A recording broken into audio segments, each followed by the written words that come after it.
Now, sir, honorable members will recall that the bill was introduced in the House of the People on the 2nd September 1953. It has had a long history and in one form or another it has been before the public since the end of 1949.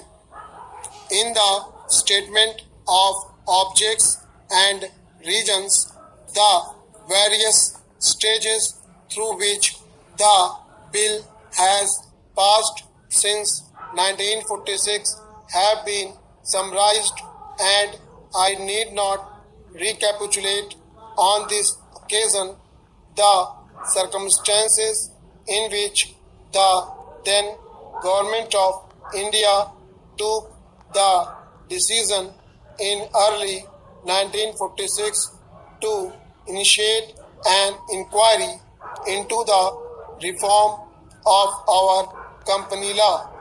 I would remind honorable members that between 1946 and 1948, the entire field of company law was carefully reviewed by two distinguished company lawyers who were appointed to recommend the broad lines on which the present act should be revised. Their recommendations were examined in the then Ministry of Commerce, and certain tentative departmental views which emerged were circulated in a comprehensive memorandum to all recognized trade and industrial associations, bar associations, the high courts and the state governments. That brought us to the end of 1949. Many representations on this memorandum were duly received from chambers of commerce, trade and industrial associations, state governments and the general public. At the end of 1950, the Government of India appointed a committee under the chairmanship of Sri Bhabha to go into the entire question of the revision of the Companies Act with particular reference to its bearing on the development of trade and industry in this country.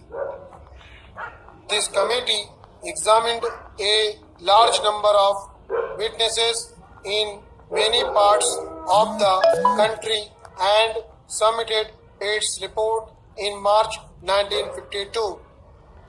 This report again was circulated to all state governments, chambers of commerce, trade associations, high courts and many other bodies. At the same time, a special officer was appointed in the Department of Economic Affairs, Ministry of Finance, to examine the report in the light of the views received from the interested public and to submit proposals to government for the revision of the present act. The bill now before the House is based largely on the recommendations of the Company Law Committee, modified in a few particulars.